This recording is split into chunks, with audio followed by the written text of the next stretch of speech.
தெலுங்கானா கரீம்நகர் பகுதியில 29 வயசான ஒரு ஆண் 2 மாதங்களா காணாம போனவரு கடந்த 23ஆம் தேதி அன்னைக்கு போலீஸ் அவரை சடலமா மீட்டெடுத்திருக்காங்க.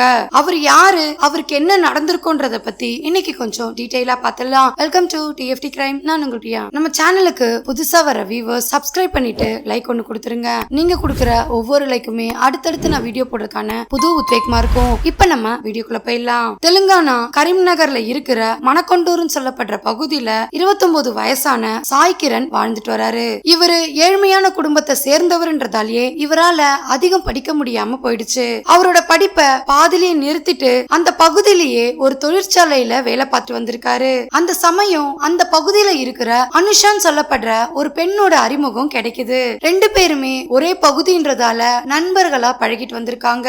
காலப்போக்குல காதலர்களா மாறி நெருங்கி பழக ஆரம்பிக்கிறாங்க. சாய் கிரணும் அனுஷாவும் திருமணம் செஞ்சுக்கணும்ன்றதுல ரொம்ப உறுதியா இருந்து வந்தாங்க.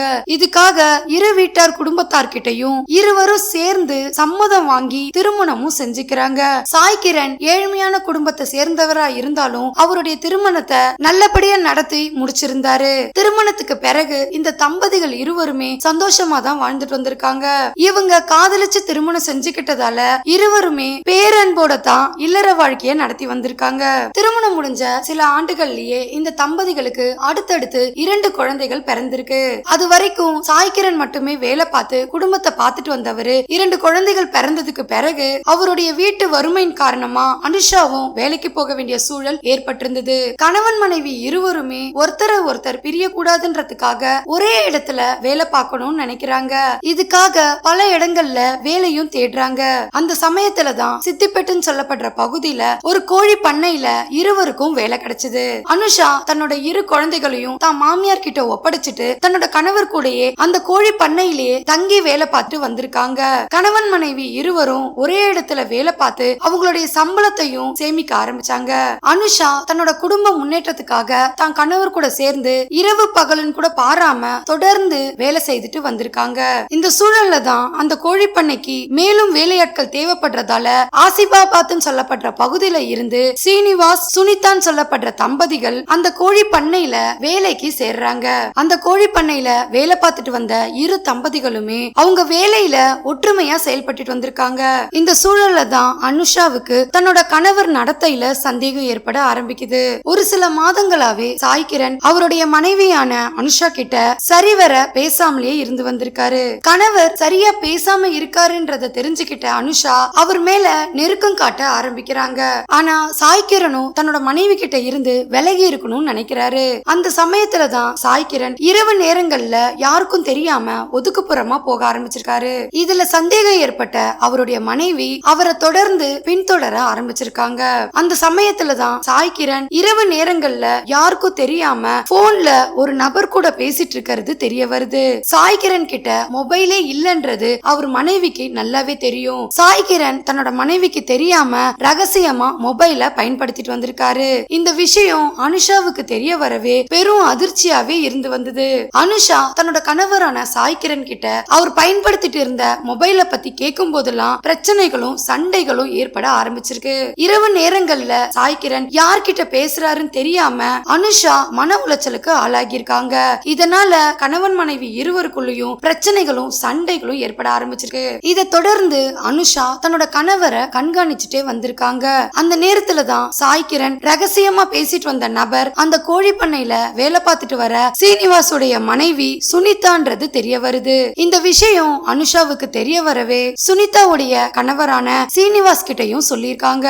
இதனால அனுஷாவுக்கும் சாய் கிரணுக்கும் சண்டைகள் நடந்து அனுஷா அந்த கோழி பண்ணை வேலையை விட்டு வெளியேறாங்க. தன்னோட சொந்த ஊரான கரீம்நகருக்கே வந்துடணும்ன்ற முடிவை எடுக்கிறாங்க.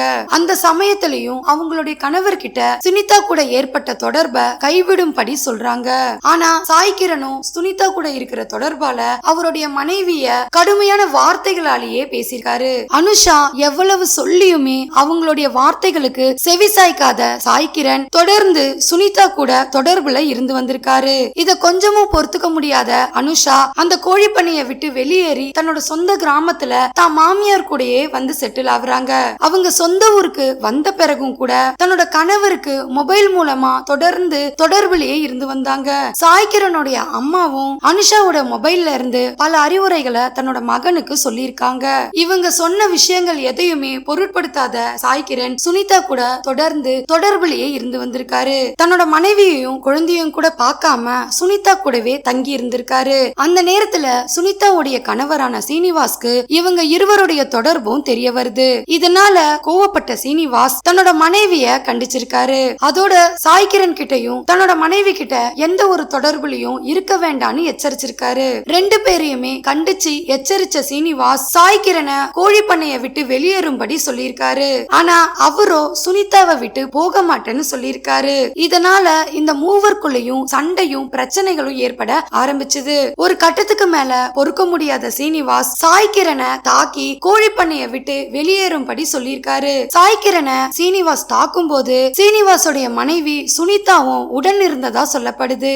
இந்த பிரச்சனைகள் தொடர்ந்துகிட்டே இருந்ததாலையும் சாய்கிரனால சீனிவாசை எதிர்த்து சண்டை போட முடியாததாலையும் கோழி பண்ணைய விட்டு தன்னோட சொந்த கிராமத்துக்கு தான் குடும்பத்தோடயே வந்து சேர்றாரு. அவர் குடும்பத்தோட வந்து சேர்ந்ததுமே அனுஷா தன்னோட கணவர் தான் குடும்பத்தார் கூட வந்து சேர்ந்துட்டாருன்ற சந்தோஷத்துல இருந்து வந்தாங்க.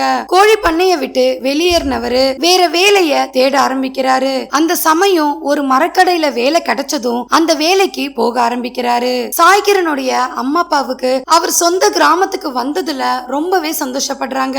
அவருடைய குடும்பத்தாரும் சாய்கிரண் வேலைக்கு போகலனாலும் தான் குடும்பத்தோட இருந்து வந்தா போதும்ன்ற மனநிலையில இருந்து வந்தாங்க. இதை தொடர்ந்து தான் குடும்பத்தார் கூட வாழ்ந்துட்டு வந்த சாய் கிருஷ்ணாவுக்கு கோழி பண்ணையில வேலை பார்த்துட்டு வர சுனிதா மொபைல் மூலமா தொடர்புல வர ஆரம்பிச்சாங்க. அவங்களுடைய கணவரான சீனிவாஸ்க்கு தெரியாம சாய் கிருஷ்ணா கூட மறுபடியும் பேச ஆரம்பிக்கிறாங்க. இவங்களுடைய தொடர்பு தொடர்ந்து 6 மாத காலமா இருந்து வந்திருக்கு. சீனிவாஸ்க்கு தெரியாம சுனிதா சாய் கிருஷ்ணா கூட தனிமையில ரகசியமா சந்திக்கிறதையும் வழக்கமாக்கிட்டே வந்திருக்காங்க. இவங்களுடைய தொடர்பு மறுபடியும் சாய் கிருஷ்ணாவுடைய குடும்பத்தாருக்கு தெரிய வருது. அந்த சமயம் சாய் கிருஷ்ணாவுக்கும் அவங்களுடைய மனைவிக்கும் சண்டைகளும் பிரச்சனைகளும் ஏற்பட ஆரம்பிக்குது. அவர் வீட்டுல குடும்பத்தார்கள் செய்யற பிரச்சனைகளை பொறுத்து கொள்ளாத அவரு தனிமையில ரூம் எடுத்து தங்கணும்னு நினைக்கிறாங்க. அதே சமயம் சுனிதாவை அவர் நினைச்ச நேரங்கள்ல பார்க்க முடியாத ஒரு சூழலும் ஏற்படுது. அதுக்கான காரணம் சாய்கிரனுடைய மனைவி தொடர்ந்து அவரை கண்காணிப்பிலேயே வச்சிருக்காங்க.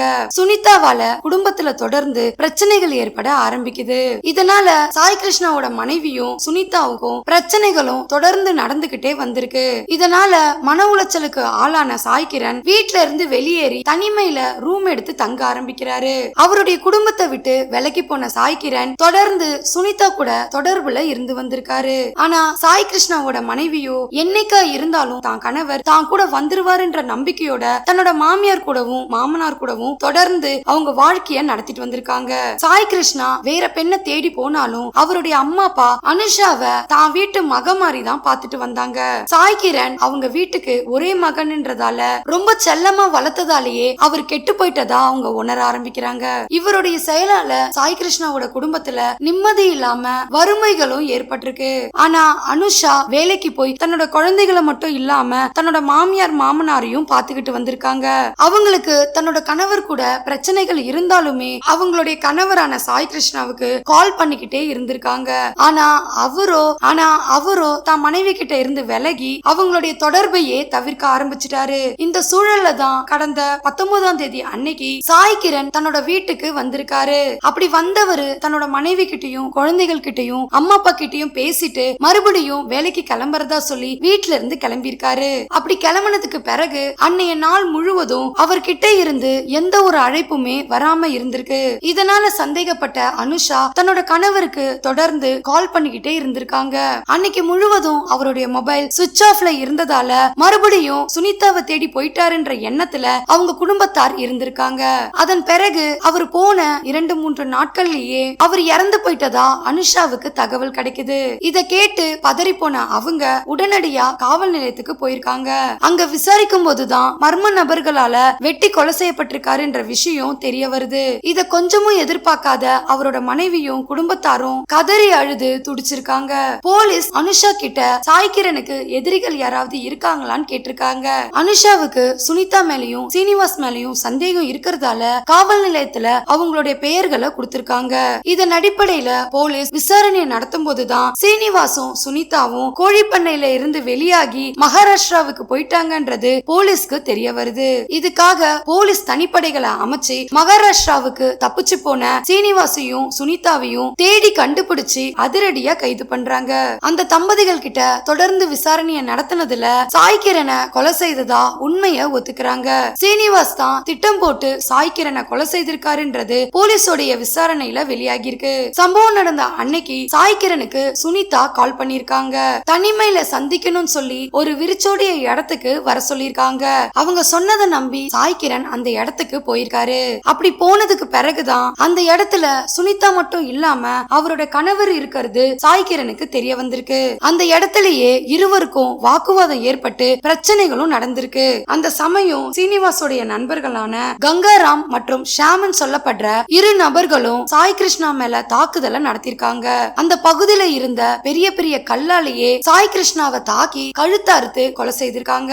அவர் இறந்து போயிட்டாருன்றத உறுதிப்படுத்திக்கிட்ட அவங்க அவருடைய உடலை ஒரு பிளாஸ்டிக் கவராலேயே சுத்தி அந்த பகுதியில இருக்கிற விவசாய கிணற்றுல தூக்கி வீசிருக்காங்க. அதன் பிறகு அந்த இடத்தை விட்டு தப்பிச்சு வெளியாயிருக்காங்க. எங்க உள்ளூர்ல இருந்துட்டா போலீஸ் நம்மள பிடிச்சிருமோன்ற பயத்துல மகாராஷ்டிராவுக்கு தப்பி போனதா சொல்லிருக்காங்க. விவசாய கிணற்றுல வீசின சடலம் துர்நாற்றம் வீசி அந்த பகுதி மக்களுக்கு தெரிய வரவே காவல் நிலையத்துல தகவலை சொல்லிருக்காங்க. அதன் பிறகுதான் சாய் கிருஷ்ணாவோட மனைவிக்குமே போலீஸ் தெரிவிச்சிருக்காங்க. இந்த வழக்குல சம்பந்தப்பட்ட நபர்களை தொடர்ந்து விசாரணைய நடத்திட்டு வராங்க. அதோட சாய் கிருஷ்ணாவுடைய மனைவி தான் கணவருக்கு ஏற்பட்ட இந்த நிலைமை எந்த ஒரு பெண்ணுக்கும் நடக்க கூடாதுன்றதுக்காகவே தனியார் தொலைக்காட்சிகள்ல பேட்டியா கொடுத்திருக்காங்க. திருமணம் தாண்டிய உறவாலேயே தான் கணவருக்கு இப்படி ஒரு நிலைமை ஏற்பட்டதா வருத்தத்தோட தெரிவிச்சிருக்காங்க. தன்னோட இரு கை குழந்தைகளையும் வச்சுக்கிட்டு தன்னோட வாழ்க்கைய எப்படி கொண்டு போறதுன்னு தெரியாம கேள்விக்குறியா இருக்கிறதா சொல்லி வருத்தப்பட்டிருக்காங்க. தன்னோட இரு மகன்களுக்கும் தந்தையா இருக்கிறதுக்காகவாவது உயிரோட விட்டுக்கலான்னு கண்ணீரோட தெரிவிச்சிருக்காங்க. சீனிவாஸ் கிட்ட போலீஸ் நடத்தின விசாரணையில தன்னோட மனைவிக்கு தொடர்ந்து தொல்லைகளை கொடுத்துட்டு வந்ததாலேயே தான் கொலை செய்ததா தெரிவிச்சிருக்காரு. இந்த வழக்கு தொடர்ந்து விசாரணையில இருக்கிறதால முழுமையான விசாரணைக்கு பிறகுதான் மற்ற தகவல் வெளியாகும்னு தெரிவிச்சிருக்காங்க.